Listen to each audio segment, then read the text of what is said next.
Hello everyone, true English classes bye Ramesh sir में आपका स्वागत है।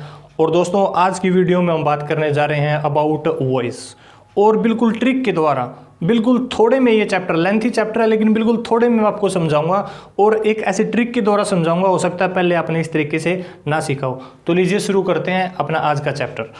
तो मैं यहाँ लिख दिया है, यहाँ लिखने जा रहा हूँ मैं वॉइस, ठीक है। और इस चीज़ का आपको पता है कि जो वॉइस है उसकी टू काइंड्स हैं। एक तो मैंने यहाँ पर लिख दी एक्टिव, ठीक है, और दूसरी मैं यहाँ लिख रहा हूँ पैसिव। ये दो काइंड्स हैं, एक्टिव वॉइस और पैसिव वॉइस। और HSSC एग्जाम्स में मोस्टली एक्टिव को पैसिव वॉइस में चेंज करना आता है, लेकिन रूल्स आप यदि अब सीख लेंगे, जो मैं आपको बताऊंगा, ट्रिक के द्वारा समझाऊंगा, तो आप दोनों चेंज कर सकते हैं। तो दो तीन चीज़ों का आपने ध्यान रखना है एक्टिव वॉइस को पैसिव वॉइस में चेंज करते इसमें। पहला, आपने हमेशा थर्ड फॉर्म का यूज़ करना है, पहली बात। दूसरी बात, सब्जेक्ट को आपने बनाना है, जो शुरू में है जिसको हम सब्जेक्ट बोलते हैं, काम करने वाला, उसको आपने ऑब्जेक्ट बना देना है, ठीक है। और जो लास्ट में ऑब्जेक्ट है काम, उसको आपने सब्जेक्ट बना देना है, ठीक है। और एक आपने बाई का यूज़ करना है। कहाँ? जब सब्जेक्ट को लास्ट में फेंका जाता है, लास्ट में इसको लेकर जाते हैं, तो उससे पहले आपने बाई का यूज़ करना है, ठीक है। अब आगे मैं आपको एक टेबल समझाऊंगा जिसके द्वारा आपको टेंस की भी जरूरत नहीं है, आसानी से आप कर सकते हैं। ये तीन चीज़ें नोट करनी है। तीसरी फॉर्म, थर्ड फॉर्म का यूज़ करना है हर जगह, ठीक है। सब्जेक्ट को ऑब्जेक्ट, ऑब्जेक्ट को सब्जेक्ट, सोल्व करेंगे अच्छे तरीके से समझ में आएगा फिर। और एक आपने बाई का यूज़ करना है, ठीक है। अब एक मैं आपको टेबल समझाता हूँ जिसके द्वारा बिल्कुल आसानी से आप सीख जाएंगे। तो टेबल अब देखते हैं। आपने ध्यान रखना है, आपको यदि सेंटेंस में फर्स्ट फॉर्म दिखाई दे, मैंने यहाँ लिख दी, सेंटेंस में आपको फर्स्ट फॉर्म दिखाई दे, या आपको डू दिखाई दे, या आपको डज दिखाई दे, नोट करें। यदि कोई भी टेंस की जरूरत नहीं आपको, यदि आपको फर्स्ट फॉर्म डू डज आपको दिखाई देते हैं, तो आपने इनको हटाकर इज, एम और आर का यूज करना है। एक है तो इज, आई है तो एम, ज़्यादा है तो आर, और साथ में आपको पता है वर्ब की थर्ड फॉर्म का यूज करना होता है। टेंस को भूल जाओ बेशक, ये चीज़ें दिखाई दे, फर्स्ट फॉर्म दिखाई दे जाए, डू दिखाई दे, डज दिखाई दे, तो इसका यूज करना है, ठीक है। नेक्स्ट, यदि आपको सेकंड फॉर्म दिखाई दे या फिर आपको डिड दिखाई दे, इनमें से कोई चीज़ दिखाई दे, तब आपने क्या करना है, वॉज या फिर वर, और वर्ब की हर जगह थर्ड फॉर्म। ध्यान से समझें, एक है तो वाज और ज़्यादा है तो वर, इस तरीके से। अब ये चीज़ है, ये चीज़ है तो ये लेकर आनी है, ये चीज़ है तो फिर ये लेकर आनी है। लेकिन इनमें से कोई भी चीज़ मिल जाए, पॉइंट टू बी नोटेड, इनमें से कोई भी चीज़ मिल जाए तो आपने क्या करना है, बस बीइंग लगाना है, बीइंग और प्लस थर्ड फॉर्म, ठीक है। आपको पेपर में मिल जाए जैसे इज गोइंग, ठीक है, या फिर वाज गोइंग, तो आपने क्या करना है, उनके साथ में बीइंग लगाना है और थर्ड फॉर्म का यूज करना है। ये चीज़ आए तो इसमें बदलो, ये चीज़ आए तो इसमें बदलो, इनमें से कुछ भी आ जाए तो बीइंग प्लस थर्ड। नेक्स्ट, आगे मैं आपको बताता हूँ, यदि आपको कोई भी मोडाल्स जैसे कैन, कुड, ठीक है, शुड, ये मोडाल हैं, ये दिखाई दे, तो आपने क्या करना है, इनके साथ में बी लगाना है, बी प्लस थर्ड फॉर्म। इनको भगाना नहीं है, इनके साथ में बस ये आपको दिखाई दे जाए, कोई भी मोडाल दिखाई दे जाए, इनके साथ में बी प्लस थर्ड फॉर्म लगा देनी है। आगे आपको दिखाई दे जाए हैज़, या फिर आपको पेपर में दिखाई दे हैव, या फिर आपको पेपर में दिखाई दे हैड, तो आपने क्या करना है, इनके साथ में बस बीन, इनके साथ में बीन लगा देना है, और थर्ड फॉर्म तो हर जगह लगानी है। ये टेबल जिसने याद कर ली वो इस बिल्कुल आसानी से सोल्व करेगा। वो फर्स्ट फॉर्म डू डज दिखाई दे, is, am, are plus third, second form या डिड दिखाई दे was were plus third form, ये आपको कहीं भी दिखाई दे जाए तो बीइंग प्लस थर्ड। कोई भी मॉडल दिखाई दे बी लगाना है, एज आई हैड दिखाई दे बीन लगाना है। अब हम बारी बारी से सोल्व करेंगे, बिल्कुल चुटकियों में आप सोल्व करेंगे सारे के सारे। अब हम देखते हैं, ये आपने ध्यान रखनी है, इस टेबल को आप लिख भी सकते हैं। अब हम बारी बारी से सोल्व करेंगे।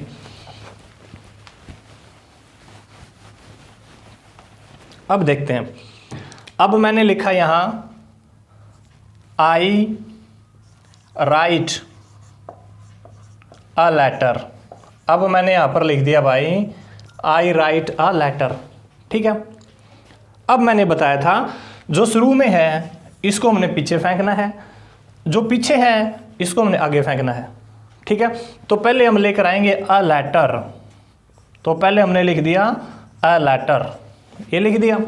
अब देखो वर्ब की कौन सी फॉर्म है, पहली है, और मैंने बताया था पहली फॉर्म है तो इज एम आर में बदलते हैं।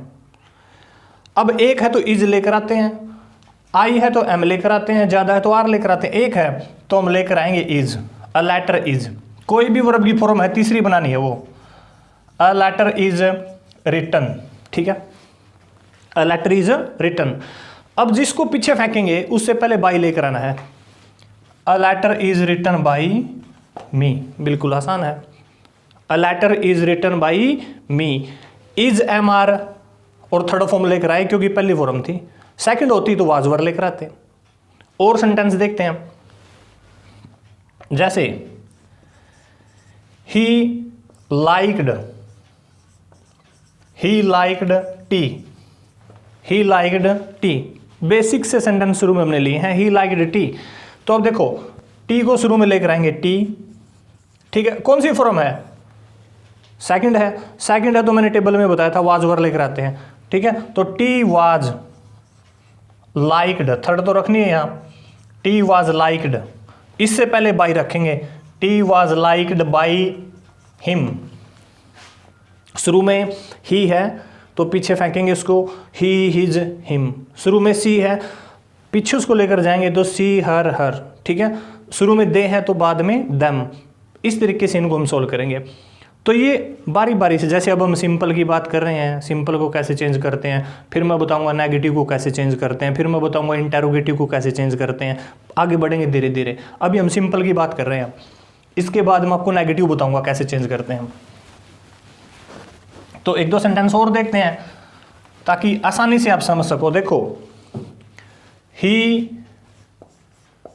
Can speak English, he can speak English, ठीक है। ये सेंटेंस लिख दिया भाई, बिल्कुल आसानी से बदल सकते हो, इंग्लिश को आगे ले आओ, इंग्लिश लिख दिया। अब मैंने एक रूल बताया था, जितने भी मोडाल्स हैं उनके साथ में बी लगता है, बी बी ई। तो कैन है, इंग्लिश कैन बी, ठीक है। थर्ड फॉर्म लेकर आनी होती है, स्पीक की थर्ड फॉर्म बना दो spoken, English can be spoken. इससे पहले बाई रखेंगे, English can be spoken by him, English can be spoken by him, बिल्कुल आसानी से। नेक्स्ट है, she has passed the class.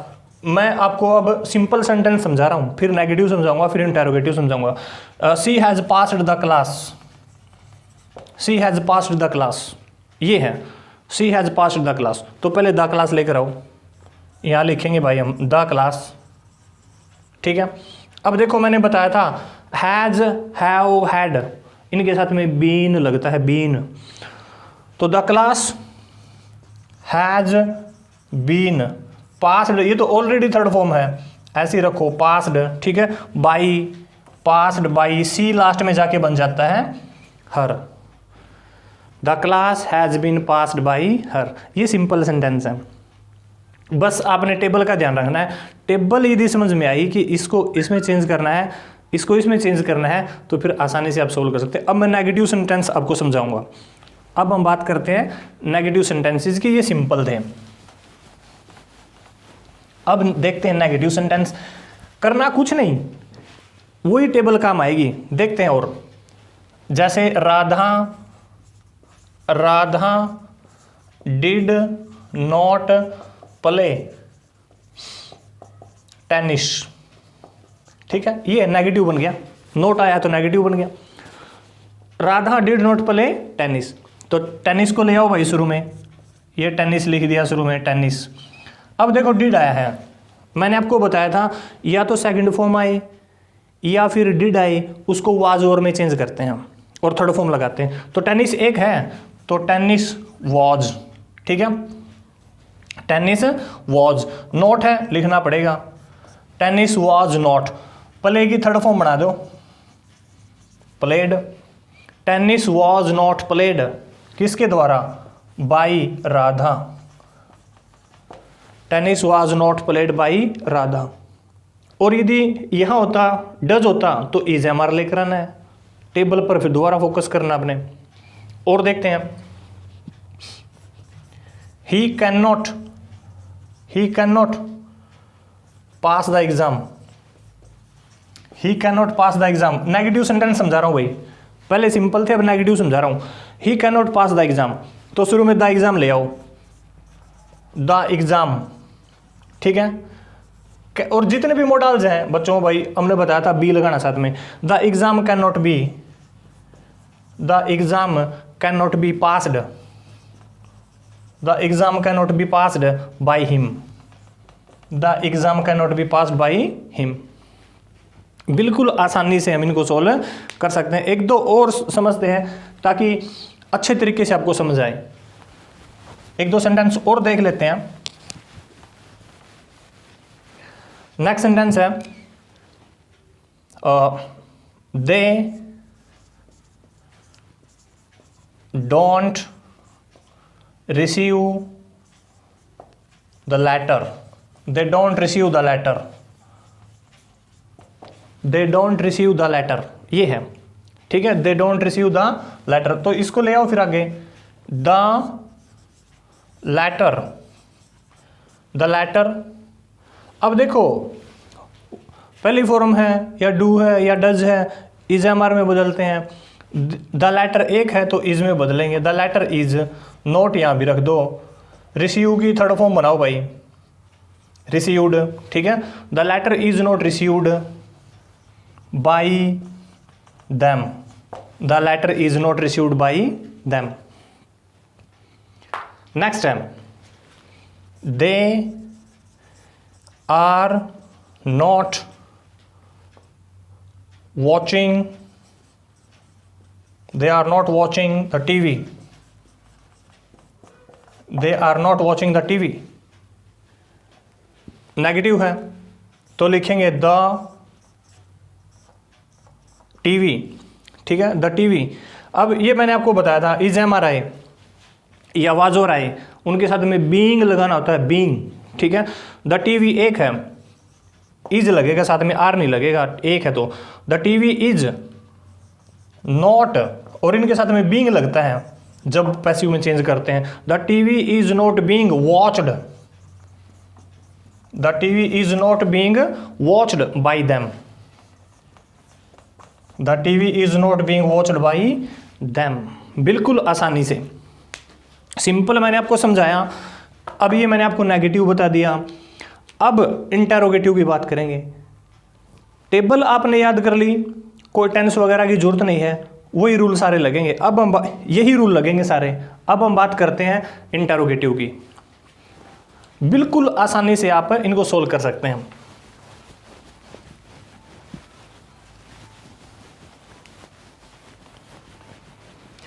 Interrogative में एक चीज का ध्यान रखना है, इंटेरोगेटिव में जब एक्टिव को पैसिव वॉइस में चेंज करोगे तो लास्ट में साइन ऑफ इंटेरोगेटिव ऐसे ही रह जाता है, इंटेरोगेटिव ही रहेगा वो।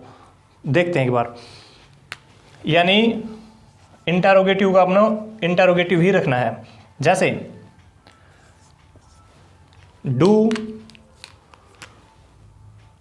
You take, do you take tea, ये है डू यू टेक टी, ये सेंटेंस है। पैसिव वॉइस में चेंज करना है। अब देखो डू, डू है, डज है, फर्स्ट फॉर्म है इज एम आर में बदलते हैं, डिड है सेकंड फॉर्म है वाज वर में बदलते हैं। तो इसको इज एम आर में बदलेंगे तो यहाँ पर हमने एक वर्ड लेना है, इज एम आर में से एक लेना है। कौन सा लें ये देखना है, एक है क्या, एक है तो इज लेंगे, ज़्यादा है तो आर लेंगे। तो एक है तो टी इज, अब पीछे से लेकर आए टी, इज टी, ठीक है। इसकी थर्ड फॉर्म बनाओ, is T taken by you. Last में साइन ऑफ इंटरोगेटिव रखना जरूरी है। देखो डू डज या पहली फॉर्म को इज एम आर में बदलते हैं, इज ले लिया हमने क्योंकि टी एक था, is T taken by you. Next sentence यहाँ है डिड यू, इसी को इसी तरीके से चेंज करते हैं, यही सेंटेंस लिख लेते हैं, लेकिन फ़र्क ये कर दिया यहाँ पे डिड लिया है, डिड यू टेक टी। तो अब इसको वाज और में चेंज करेंगे, was T taken by you, was T taken by you. इस तरीके से इनको आसानी से हम सोल्व कर सकते हैं। डब्ल्यू फैमिली सेंटेंसेस भी समझाऊंगा, इनके आगे यदि वाई, वट, वेहर, हाउ ये वर्ड इनके आगे आए तो किस तरीके से सोल्व करेंगे। तो देखते हैं और भी। सिंपल की बात की भाई हमने, नेगेटिव की बात करी, अब हम बात कर रहे हैं इंटेरोगेटिव की। इंटेरोगेटिव सेंटेंसेस अब हम सोल्व करने जा रहे हैं ये सारे। तो नेक्स्ट है वेहर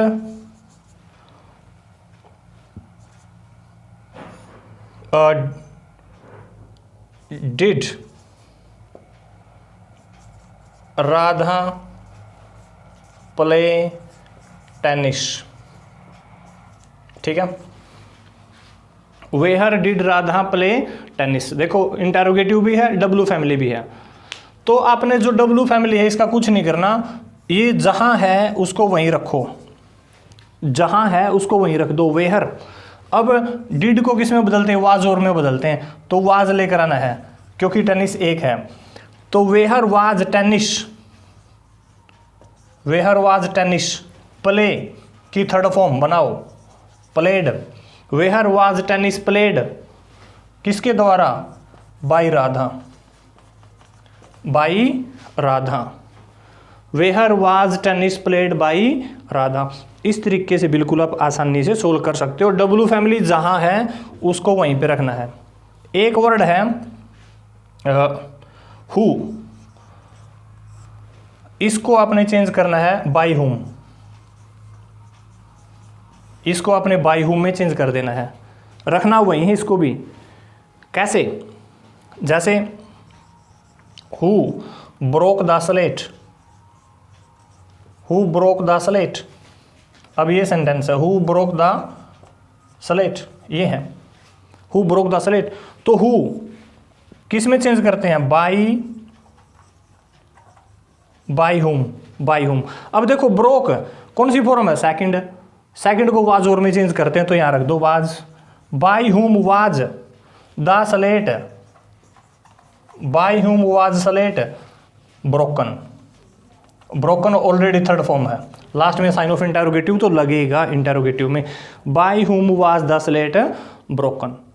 एक दो सेंटेंस और समझाऊंगा बाई हुम के ताकि अच्छे तरीके से समझ सको।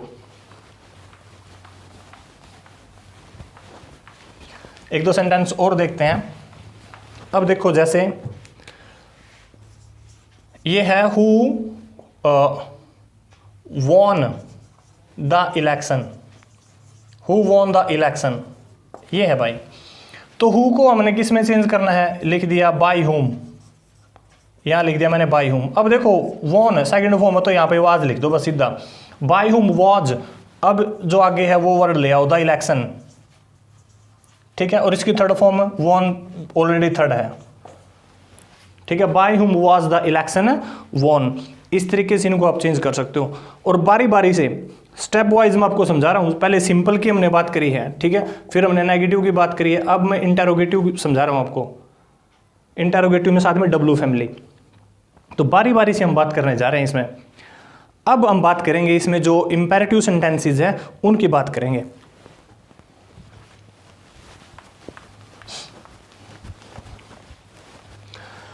और इम्पेरेटिव या मैंने लिख दिया IMPERATIVE, इम्पेरेटिव। ठीक है, इम्पेरेटिव में आपको मैं बताता हूँ रिक्वेस्ट भी हो सकती है, ठीक है, एडवाइस भी हो सकता है और ऑर्डर भी हो सकता है। ठीक है, इम्पेरेटिव का मतलब है ये तीनों चीज़ें, रिक्वेस्ट भी हो सकती है वहाँ, एडवाइस भी हो सकता है, ऑर्डर भी हो सकता है। करना क्या है, जब आपको रिक्वेस्ट लगे तो आपने चेंज कर देना उसको you are requested, you are requested to. जब आपको लगे ये तो एडवाइस है, आपने चेंज कर देना है यू आर एडवाइज्ड टू। जब आपको लगे इसमें तो ऑर्डर है, आपने चेंज कर देना है you are ordered, you are ordered to, इस तरीके से। ठीक है, जब भी रिक्वेस्ट लगे सेंटेंस में यू आर रिक्वेस्टेड टू, जब भी एडवाइस लगे यू आर एडवाइज्ड टू, ऐसा लगना है यहाँ। और ऑर्डर जब आपको लगे तो यू आर ऑर्डर्ड टू, इस तरीके से आप इनको आप चेंज कर सकते हैं। अब मैं आपको सेंटेंस समझाऊंगा किस तरीके से। ये हम बातें कर रहे हैं इम्पेरेटिव की, तो सेंटेंस देखते हैं कैसे। जैसे पेपर में आपको मिले प्लीज हेल्प मी, ये सेंटेंस आपको पेपर में मिले प्लीज हेल्प मी, तो देखो भाई प्लीज से पता चल गया रिक्वेस्ट है, तो प्लीज को तो भगाओ, अपने पास से लिखो यहाँ पर you are requested, you are requested to, अपने पास से लिखो यू आर रिक्वेस्टेड टू। अब हेल्प है और मैंने आपको बताया था हर जगह थर्ड फॉर्म का यूज करना है, ठीक है, लेकिन यहाँ नहीं कर सकते क्योंकि टू के बाद फर्स्ट आती है, याद रख लियो, टू के बाद फर्स्ट आएगी। यू आर रिक्वेस्टेड टू, यहाँ हमने एल्फ ही रखना पड़ेगा, help me, you are requested to help me. ठीक है, next sentence, post this letter at once, at once, देखो जोर दिया, एट वंस, तुरंत करो भाई काम, ये मतलब ऑर्डर है। तो देखो इसमें ऑर्डर है तो you are ordered, you are ordered to, ये तो मैंने अपने पास से लिखना है। ठीक है, अब पोस्ट थर्ड फॉर्म बनानी थी हमने लेकिन नहीं बनाएंगे क्योंकि टू आया फिर भी। ठीक है, तो you are ordered to post this letter at once, बाकी सारा सेम। इस तरीके से बस आपने ध्यान ये रखना है रिक्वेस्ट है, एडवाइस है या फिर ऑर्डर्ड है। एक दो सेंटेंस और मैं समझाता हूं। नेक्स्ट सेंटेंस में आपको समझा रहा हूं, इसमें ऐसे भी आ सकता है, इस तरीके से आ सकता है, don't mix up with bad boys, don't mix up with bad boys, ऐसे भी एग्जाम में आ सकता है, don't mix up with bad boys. अब ये देखो एडवाइस है, इसको दो तरीके से चेंज कर सकते हो आप। एक तरीका तो यही है, यू आर एडवाइज्ड, एस लगाना है यहाँ पे। ठीक है, यू आर एडवाइज्ड, और शुरू में डू नॉट है तो इसका आपने करना है नॉट टू, याद रखियो not to, you are advised not to, बाकी सारा same, mix up with bad boys, क्योंकि टू के बाद आपने फर्स्ट फॉर्म ही रखनी है, यहां आप थर्ड फॉर्म नहीं ले सकते। एक तरीके से और भी इसको चेंज कर सकते हो, यू आर फॉरबिडन, क्योंकि हमने पेपर में देखना है भाई ऑप्शन कौन सा है, यू आर फॉरबिडन, आपको मना किया जाता है। एक ये भी लग सकता है, यू आर फॉरबिडन, आपको मना किया जाता है, not you are forbidden to mix up with bad boys. तो लेकिन मोस्टली यही पूछा जाता है, लेकिन फिर भी अपने याद रखना है फॉरबिडन भी आ सकता है इसमें। तो ये था इम्पेरेटिव। अब कुछ सेंटेंसेस ऐसे भी हैं जहां बाई का यूज़ नहीं होता, कुछ सेंटेंसेस ऐसे भी हैं जहां दो ऑब्जेक्ट होते हैं, वो भी मैं आपको समझाऊंगा, और कुछ सेंटेंसेस ऐसे हैं जो कि इस पैटर्न पर काम नहीं करते, वो भी मैं आपको समझाऊंगा, क्योंकि वो भी कई बार एग्जाम में पूछ लिए जाते हैं। तो अब हम देखते हैं, जैसे एक वर्ड है नो, ठीक है, एक वर्ड है लाफ, ठीक है, एक वर्ड है अनॉयड, एक्सेट्रा। ऐसे कई वर्ड हैं जिनके साथ में फिक्स्ड प्रीपोजिशन होती है। ये आपने कहीं से भी इकट्ठे वर्ड सारे याद कर लेने हैं जिनके साथ में फिक्स्ड प्रीपोजिशन होती है, वही प्रीपोजिशन आती है, बाई का यूज नहीं होता।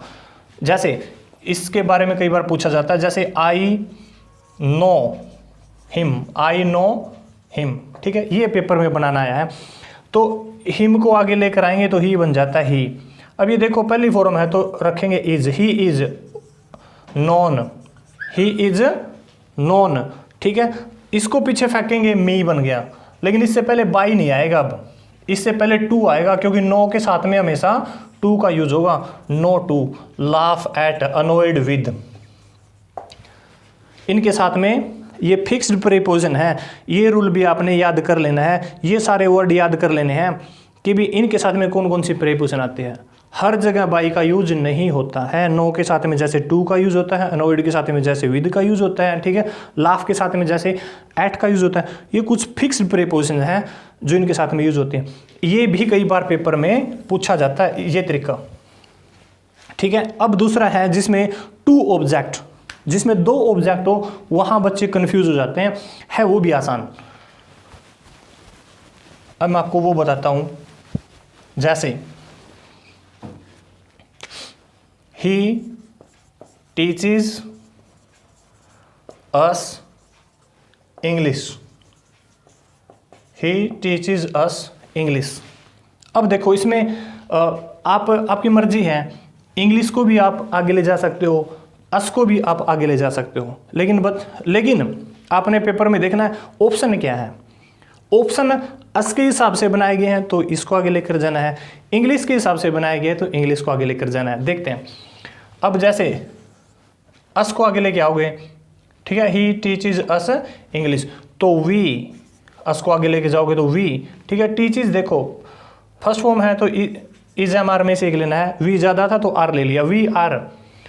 टीच की थर्ड फॉर्म बनाओगे टॉट, वी आर टॉट, हमें पढ़ाई जाती है, क्या पढ़ाई जाती है, इंग्लिश, ठीक है। By him, we are taught English by him. English को आगे लेकर आओगे तो क्या होगा, तो इंग्लिश, ठीक है। अब एक है ये तो फिर इज एम आर में से इज लेकर आओगे, English is taught us by him, by him. अब एक ही पेपर में ये पूछ लिया जाता है कुछ नहीं इसमें ऑब्जेक्ट दो है, बस बच्चे कंफ्यूज हो जाते हैं कि हम इंग्लिश को आगे लेकर जाएं, किसको आगे लेकर जाएं। तो आपने पेपर में देखना है कि जो ऑप्शन है वो किस हिसाब से है, ठीक है। तो एक ये तरीका जो पेपर में कई बार पूछा जाता है। अब कुछ वर्ड्स ऐसे हैं जिनका एक फिक्स्ड पैटर्न है, उसी हिसाब से वो चेंज होते हैं। टेस्ट्स स्वीट, हनी टेस्ट, इस प्रकार के सेंटेंसेस। तो देखो इसको कैसे सोल्व करेंगे। हनी टेस्ट स्वीट, तो सबसे पहले हनी लिखो यहाँ पर, हनी, ठीक है।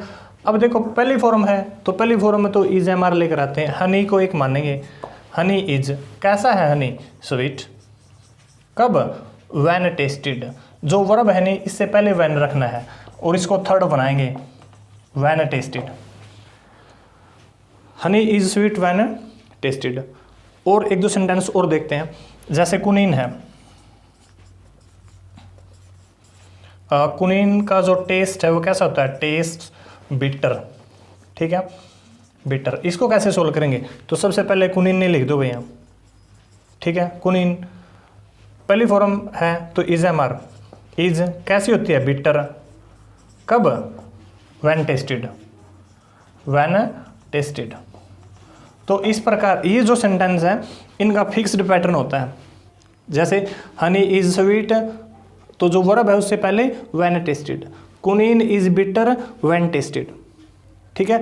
Roses is smelt sweet, roses, एक मिनट ये सेंटेंस सोल्व करके देख लेते हैं।